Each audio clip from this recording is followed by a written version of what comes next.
Onde estão os Elias de Deus?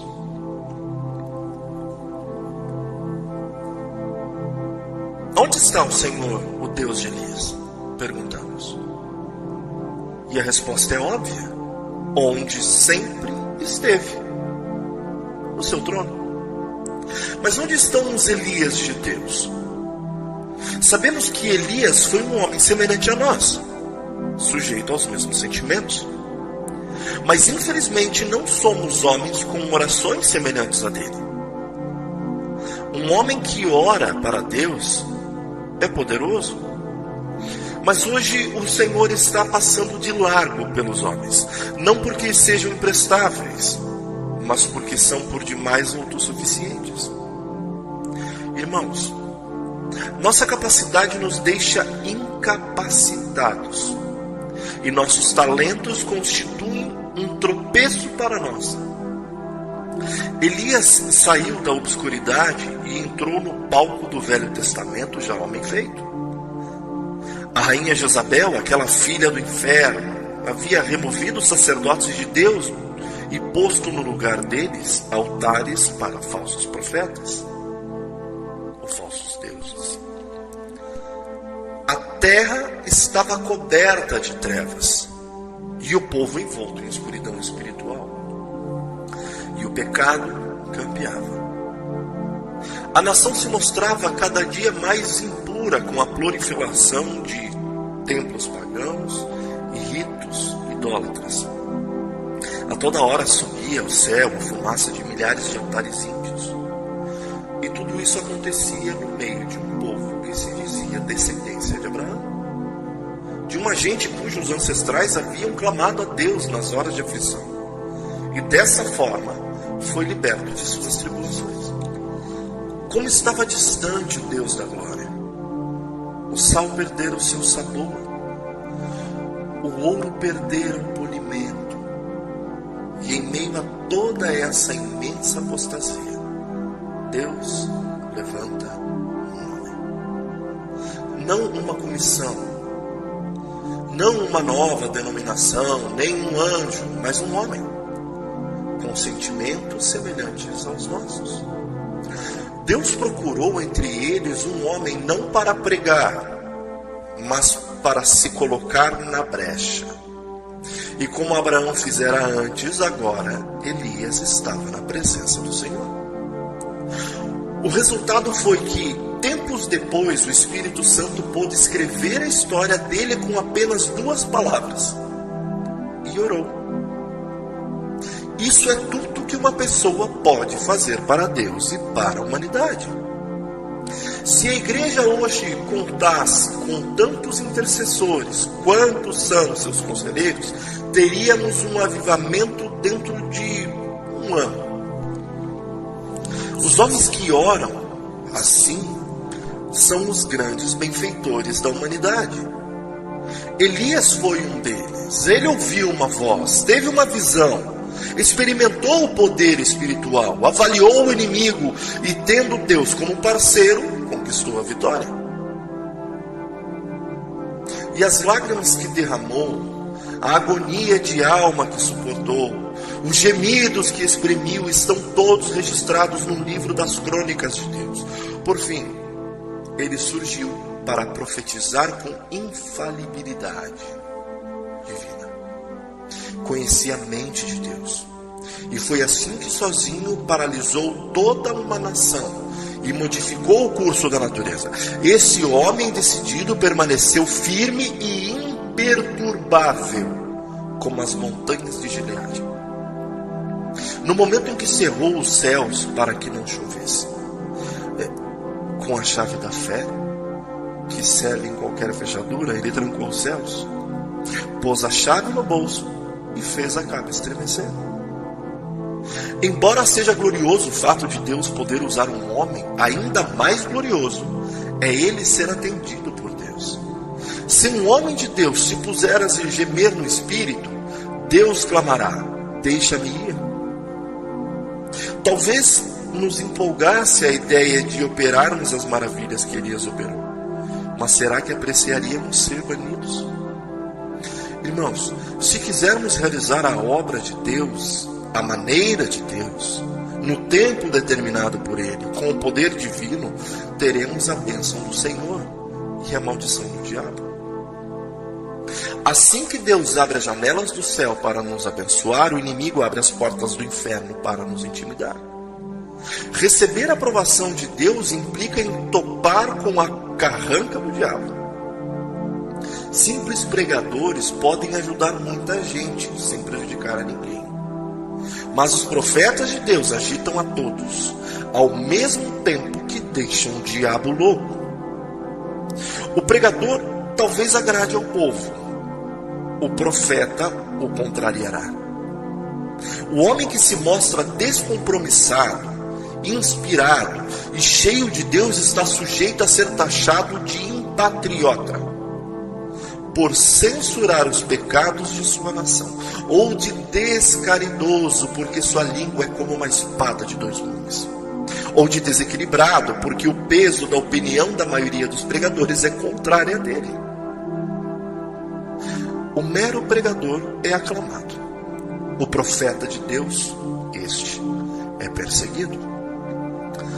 Ai, irmãos pregadores, nós apreciamos imensamente os grandes santos de Deus do passado, os nossos missionários, mártires, reformadores como Lutero, João, Hus, Wesley, etc. Nós escrevemos a biografia deles, reverenciamos seus feitos, compomos-lhes elogios e erguemos-lhes memoriais. Fazemos qualquer coisa, menos imitá-los. Apreciamos o sangue que eles derramaram, mas não deixamos que se derrame nenhuma gota do nosso. João Batista conseguiu ficar 6 meses solto. Em nossos dias, numa de nossas cidades, nem ele, nem Elias teriam vivido 1 mês. Teriam sido presos antes disso, lançados numa prisão ou num hospital de doentes mentais, acusados de julgarem os outros e de não abrandarem um pouco a sua mensagem. Nossos evangelistas de hoje estão de olhos abertos contra o comunismo, mas não dizem uma palavra contra os outros ismos que inundaram o país. Será que não existe um mensageiro hoje, cheio do Espírito Santo, revestido de toda a armadura de Deus para denunciar o inimigo com toda a autoridade? Somente a oração poderá manter acesa a chama de nosso coração e conservar nossos olhos fixos na visão. Esse Elias, que tinha um vulcão no coração e uma voz de trovão, surgiu no cenário do reino justo, numa época bem parecida com a que vivemos. As dificuldades com que se depara o evangelismo mundial são incontáveis, mas isso só serve para estimular os mais decididos. Vês rios que parecem intransponíveis, vês montanhas nas quais não se podem abrir túneis. Deus se especializa em realizar o que julgamos impossível e pode realizar o que nenhum outro poder consegue. O preço é elevado. Deus não quer ser apenas nosso sócio, quer ser nosso proprietário. Elias viveu com Deus. Ele via o pecado da nação como Deus via. Entristecia-se por causa dele. Do modo como Deus se entristecia, repreendeu o pecado do modo como Deus repreendia.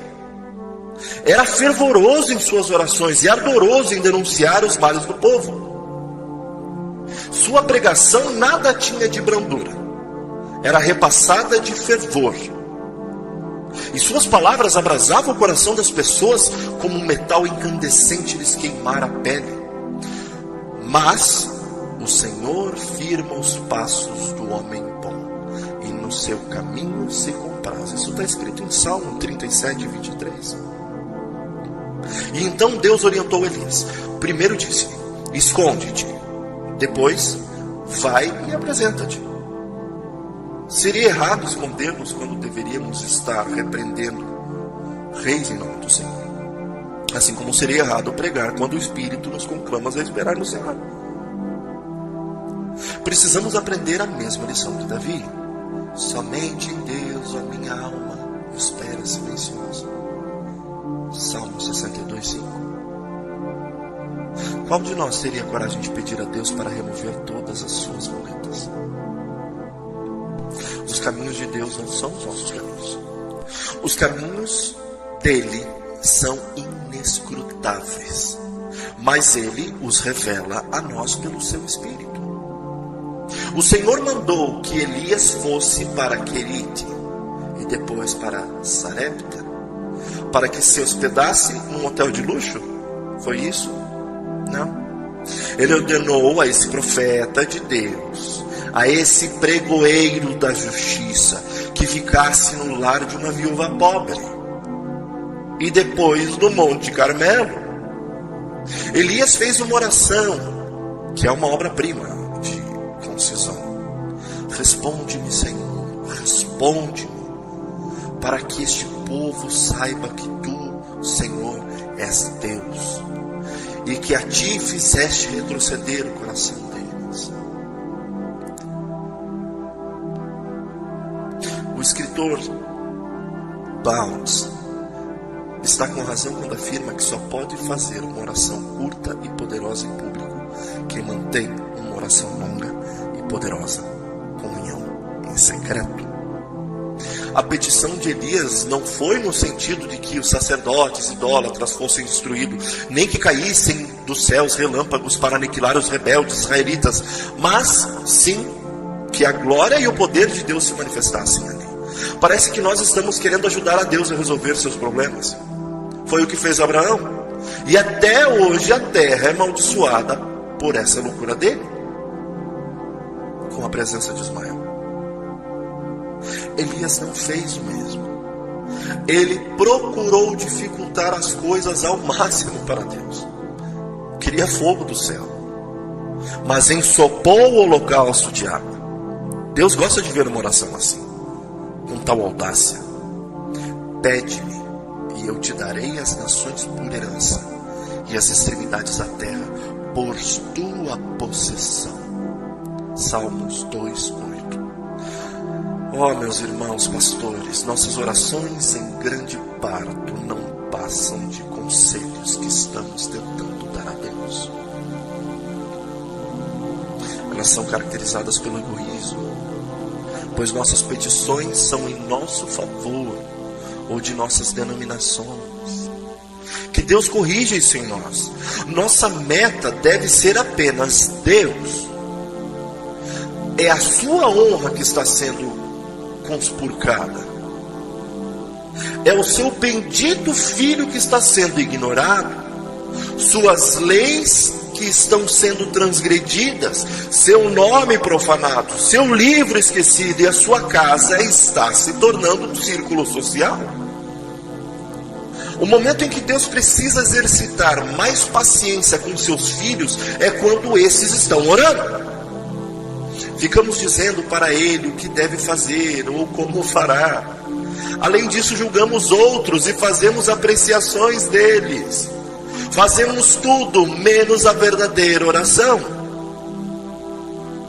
E não é na escola bíblica que iremos aprender essa arte. Qual é a escola bíblica que tem em seu currículo uma disciplina chamada oração? A lição mais importante que se pode aprender é a da oração que a Bíblia ensina. Mas quem dá essas aulas? Sejamos honestos e reconheçamos que muitos dos nossos professores e diretores de escola bíblica não oram, não choram, não conhecem as dores do parto. Será que podem ensinar o que não sabem? Aquele que conseguisse levar os crentes a orar seria quem, abaixo de Deus, produziria o maior avivamento que o mundo inteiro já viu. Em Deus não há falhas. Ele é poderoso para fazer conforme o seu poder que opera em nós. O problema de Deus hoje não é o comunismo, nem a igreja romana, nem o liberalismo, nem o modernismo, não. O grande problema dele é o fundamento.